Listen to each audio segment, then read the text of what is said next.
नमस्कार बंधुरा आमिष फेले निरामिष परिवारे आपनादेर सबाइके स्वागत जानिए आज के आबारो एक नतून रेसिपि निये हाजिर हये गेलाम। कचुरलती बा कचुरलतिर घंट এই রেসিপিটা একবার হলো অবশ্যই বানাবেন। দেখবেন এই রেসিপিটা থাকলে আর কোনো কিছুই লাগছে না। এই রেসিপি দিয়েই সমস্ত ভাত খাওয়া হয়ে যাবে, এতই সুস্বাদু হয়। আর কচুরলতিতে প্রচুর পরিমাণে আয়রন আছে, ভিটামিন আছে, ফাইবার আছে, প্রোটিনে ভরপুর। আজকে আমি কচুরলতিগুলো কিভাবে ছাড়াতে হয় সেটাও দেখিয়ে দিচ্ছি। সেজন্য আমার মেয়ে আর হাজবেন্ড আমাকে সাহায্য করেছে। কচুরলতিগুলো এইভাবে প্রথমে একটু লম্বা করে ধরে নিয়ে কোনো যদি ছুরি দিয়ে ভালো করে এইভাবে ঘষেন, দেখবেন সমস্ত লতির খোসা খুব ভালোভাবে ছাড়ানো হয়ে যাবে, একদমই সময় লাগবে না। এইভাবে একটু ছুরি দিয়ে ঘষলেই দেখবেন আঁশগুলো উঠে আসছে। অনেকে বলে কচুরলতির এইভাবে ছাড়াতে কষ্ট হয় বলে কচুরলতি বা কচু শাক খেতে চায় না, কিন্তু এইভাবে যদি আপনারা কচুরলতি বানান দেখবেন খুব তাড়াতাড়ি কচুরলতি ছাড়ানো হয়ে যাবে আর রান্না করতে বেশি সময় লাগবে না। খুব চটজলদি ঘরের সামান্য উপকরণেই রেসিপিটা হয়ে যাবে। কচুরলতিগুলো এইভাবে আমি খুব ভালো করে ঘষে ঘষে ছুরির সাহায্যে প্রথমে গায়ের আঁশটা ছাড়িয়ে নেব। অবশ্যই প্রথমে এইভাবে আঁশটা ছাড়িয়ে নেবেন, তারপর টুকরো টুকরো করে নেবেন। অনেকে বটির সাহায্যে এইভাবে খোসাগুলো ছাড়িয়ে নিয়ে যেভাবে সজনে ডাঁটা ছাড়ায় সেইভাবে ছাড়িয়ে নিয়ে তারপরে ছোট ছোট টুকরো করে কেটে নেয়, কিন্তু আপনারা যদি এইভাবে ঘষেন তাহলে দেখবেন খুব তাড়াতাড়ি এর খোসা ছাড়ানো হয়ে যাবে। দেখুন কতগুলো খোসা এইভাবে তাড়াতাড়ি ছাড়িয়ে ফেলেছি। এখানে আমার মোটামুটি 1 কিলোর মতন কচুরলতি আছে। এগুলো দেশি কচুরলতি, আর যেগুলো হচ্ছে হাইব্রিড কচুরলতি সেগুলো একটু মোটা মোটা হয়, এগুলো টেস্টি বেশি। আপনারা এই লতিটারই করার চেষ্টা করবেন, বেশি মোটা মোটা লতিটার অতটা টেস্ট হয় না। এই লতিটা হয়তো একটু এইভাবে যদি করেন মনে হতে পারে যে গলায় লাগবে, কিন্তু আমি যেভাবে দেখিয়ে দেবো সেভাবে একটুও গলায় লাগবে না। লতিগুলোর কিছু কিছু আঁশ আছে, সেগুলো আমি এইভাবে কাটার সময় আঁশগুলো একটু ছাড়িয়ে নেব।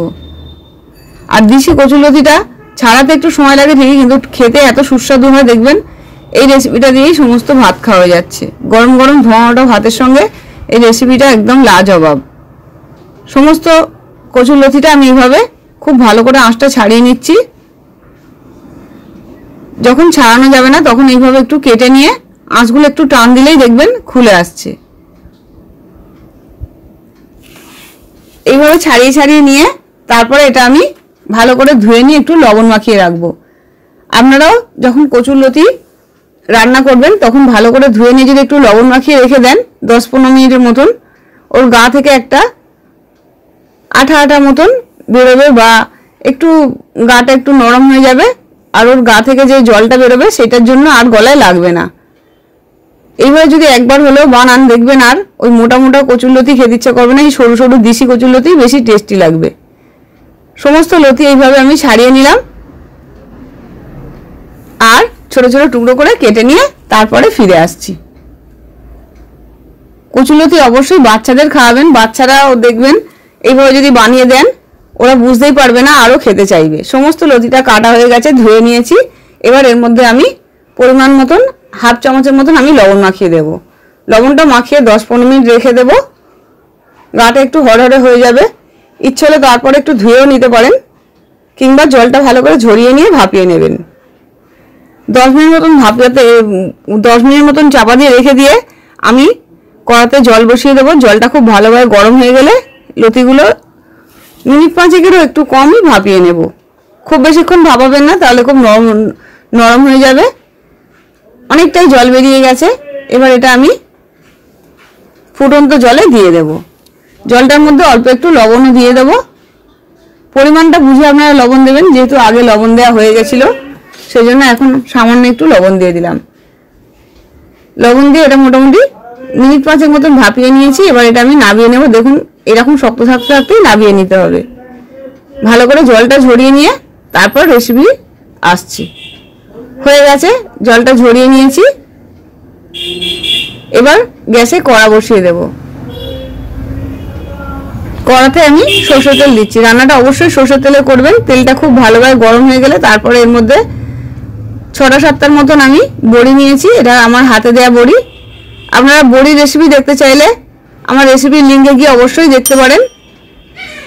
বড়িগুলো খুব ভালো করে লাল লাল করে ভেজে তুলে নেব। এগুলো শেষে একটু গুঁড়ো করে দিয়ে দেব। আপনারা যারা চিংড়ি মাছ বা ইলিশ মাছ দিয়ে বা মাছ দিয়ে করেন তারা এই সময় চিংড়ি মাছটা ভালো করে ভেজে নিয়ে তুলে নেবেন। তারপরে কচুটা খুব ভালোভাবে, লতিটা ভালোভাবে কষা হয়ে গেলে দিয়ে দেবেন। এবার আমি 4-5টা শুকনো লঙ্কা, সামান্য একটু হিং আর একটু কালো জিরা দিয়ে খুব ভালো করে ভাজা ভাজা হয়ে গেলে কচুর লতিটা জল ঝরানো ছিল সেটা দিয়ে দিলাম। এবার একটু ভালো করে হলুদ দিয়ে ভাজা ভাজা করে নেব।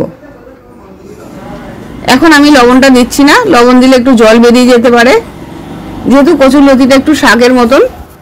এই সময় একে একে সমস্ত বাটা মশলা আমি দিয়ে দেব। এই রেসিপিতে অবশ্যই আপনারা আমি যে যে মশলাগুলো দিচ্ছি সেই মশলাগুলো একটু দেওয়ার চেষ্টা করবেন। এখানে 1 মুঠোর মতন ছোলা আমি ভিজিয়ে সেদ্ধ করে রেখেছিলাম, সেটা দিয়ে দিলাম। অবশ্যই ছোলাটা দেবেন, নিরামিষ রান্না একটু ছোলা দিলে খুব ভালো লাগে। 1 চামচ লঙ্কা বাটা, 1/2 চামচ আদা বাটা, 1/2 চামচ জিরে বাটা, ধনে বাটা আর 1/2 চামচ দিয়ে দিলাম রাঁধুনি বাটা, আর অল্প একটু কাঁচা লঙ্কা আদার সঙ্গে বেটে নিয়েছিলাম।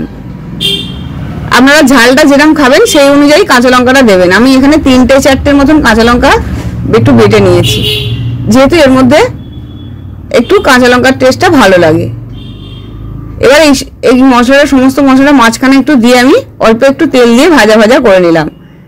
আপনারা ইচ্ছে হলে কচুর লতিটা একটু ভাজা ভাজা করে তুলে নিয়ে তারপরে মশলাটা ভেজে কচুর লতিটা আবার দিতে পারেন। আমি কড়াটার মাঝখানে একটু দিয়ে ভালো করে একটু ভাজা ভাজা করে নিয়ে লতিটা ভালো করে মিশিয়ে দিলাম। এভাবে অবশ্যই একটু ভাজা ভাজা করে নিতে হবে, না হলে কাঁচা মশলার গন্ধ থাকবে, খেতে ভালো লাগবে না। খুব ভালো করে ভাজা ভাজা করে নিতে হবে। একটু বেশ ভাজা ভাজা হয়ে আসলে তারপরে সব শেষের দিকে আমি সামান্য একটু লবণ দিলাম আর 1/2 চামচের মতন চিনি দিলাম। চিনিটা অবশ্যই দেওয়ার চেষ্টা করবেন, শাক সবজি একটু চিনি দিলে স্বাদের ব্যালেন্সটা খুব ভালো হয়। চিনিটা দিয়ে একটু কষিয়ে নিয়ে তারপর এর মধ্যে আমি চামচের মতন দিলাম সাদা সর্ষে বাটা আর কাঁচা লঙ্কা একটু সামান্য লবণ দিয়ে বেটে রেখেছিলাম, সেটা দিয়ে দিলাম 1/2 চামচ, আর 1 চামচ দিয়েছি পোস্ত বাটা। এবার অল্প একটু মশলার জল দিয়ে ভালো করে কষিয়ে নিলাম। এইভাবে ভালো করে কষিয়ে নিলে দেখবেন একটু ভাজা ভাজা টেস্ট আসবে, আর কড়াই একটু বসে বসে যাচ্ছে, এই রকম হলেই টেস্টটা খুব ভালো আসে। একটু ভাজা ভাজা হয়ে গেলে মশলাটা, তারপরে আমি যে বড়িটা ভেজে গুঁড়ো করে রেখেছিলাম সেই বড়িটাও দিয়ে দেব, আর 2টো কাঁচা লঙ্কা দেব সব শেষে। গন্ধটা খুব ভালো আসবে। যারা একটু ঝাল বেশি পছন্দ করে তারা এই লঙ্কাটা যদি মেখে খান তাদের টেস্টটা খুব ভালো লাগবে। 2টো কাঁচা লঙ্কা ছিঁড়ে দিলাম, সামান্য একটু সর্ষের তেল দিয়ে দিলাম, কাঁচা সর্ষের তেল দিয়ে একটু মিশিয়ে নিয়ে তারপরে বড়ি ভাজাটা মেশাবো। এইভাবে ভালো করে মিশিয়ে নিয়ে যখন ভাজা ভাজা হয়ে গেছে একদম নামিয়ে নেওয়ার আগে ঠিক আমি বড়ি ভাজাটা ভালো করে গুঁড়ো করে রেখেছিলাম হামানদিস্তে, সেই বড়ি ভাজাটা দিয়ে দিলাম। এটা নামিয়ে নেব, গরম ভাতের সঙ্গে পরিবেশন করব। দেখুন কত সুন্দর হয়েছে। নতুন বন্ধুদের যদি রেসিপিটা ভালো লাগে তাহলে আমার চ্যানেলটা সাবস্ক্রাইব করার অনুরোধ রইল। আর পুরনো বন্ধুদের অসংখ্য ধন্যবাদ পাশে থেকে আমাকে সাপোর্ট করার জন্য। আপনাদের অসংখ্য ধন্যবাদ রেসিপিটা প্রথম থেকে শেষ অবধি দেখার জন্য। আরও কি রেসিপি দেখতে চান অবশ্যই আমায় জানাবেন।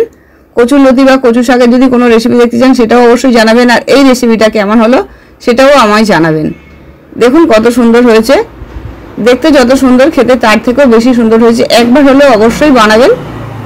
যে কোনো নিরামিষ দিনে যদি এই রেসিপিটা থাকে দেখবেন গরম ভাতের সঙ্গে আর কোনো কিছুই লাগছে না, এমনকি রুটি পাউডার দিয়েও খেতে খুব ভালো লাগে। একবার হলেও অবশ্যই বানাবেন আর আমার সঙ্গে অবশ্যই থাকবেন। দেখুন কত সুন্দর হয়েছে। বাচ্চাদের এইভাবে বানিয়ে দিলে বা বড়দেরও যদি আপনারা বানিয়ে দেন দেখবেন সবাই খুব আপনার প্রশংসা করছে। আবার ফিরে আসবে এরকম নতুন নতুন রেসিপি নিয়ে। সুস্থ থাকবেন, ভালো থাকবেন, নমস্কার।